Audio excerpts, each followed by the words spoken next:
Commander, at times like this, my people had an ancient saying. Kill him. Mass Effect 3 ends the franchise with twice the enemy variance and half the fun. Enjoy selecting the Soldier class before realizing that biotics are beyond OP in this game. For the first time in the series, the Insanity difficulty convinced me that my efforts were futile and that the game failed to exhibit the competent design necessary for me to succeed. Thus, I opted for a difficulty that was neither too easy nor too hard. Can you guess which one it was? Still, I applaud Mass Effect 3's omission of all filler content, from driving the Mako to scanning planets for resources, neither of which is a particularly exciting activity. Instead, Mass Effect 3 doubles down on combat and great dialogue to make for a more engaging experience. Requiring a modicum of strategy and diversifying combat experiences, Mass Effect 3 is an ARPG that's at least excellent enough to rival its predecessor. One of the most immediate differences in combat was that there was more to each battle than revealing health bars by breaking shields. Many enemies have health exclusively, or shields and armor exclusively. Differences aren't entirely cosmetic, so you and your team must prepare for more than taking out shields.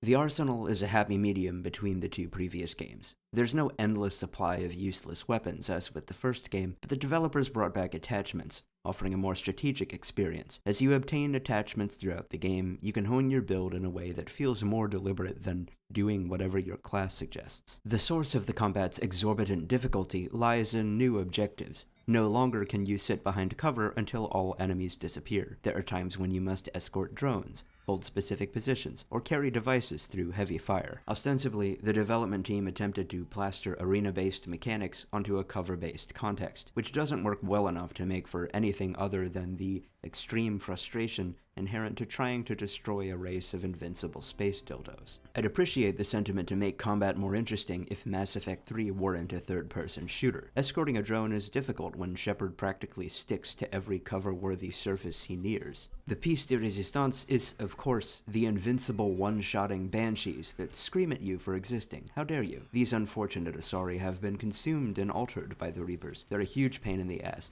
and if you have to lower the difficulty, it'll almost certainly be because of them. At least killing Geth is always easy. That there's no idle exploration in Mass Effect 3 allows for more in-depth side quests that blur the line between optional and mandatory. Not only do optional objectives feature competent combat, but they're interesting from a narrative perspective. Decide the fate of the Krogans and the Genophage, or rescue Jack and her students from the Grissom Academy. I actually don't know whether those two objectives were optional. I'm just taking a guess. Speaking of narratively intriguing side quests, you'll see most of the characters from earlier games, if you were able to keep them alive. A third installment of a series can't get very far without a bit of fan servicing, after all. You can also have a member of an extinct race on your team. This Prothean is a super OP biotic who can hit people with dark energy and shit. He was fun to use until I had access to Liara and Tali from the first game. As frustratingly difficult as the game is on higher difficulties, endgame gear probably goes a long way in terms of making combat easier. As for the crew, the game gives no indication as to how big your crew should be. There aren't any blank slots, and there are no dossiers as with the second game. You just run into people and hope for the best, which is more like how the first one was. Mass Effect 3 doesn't invest much in new content.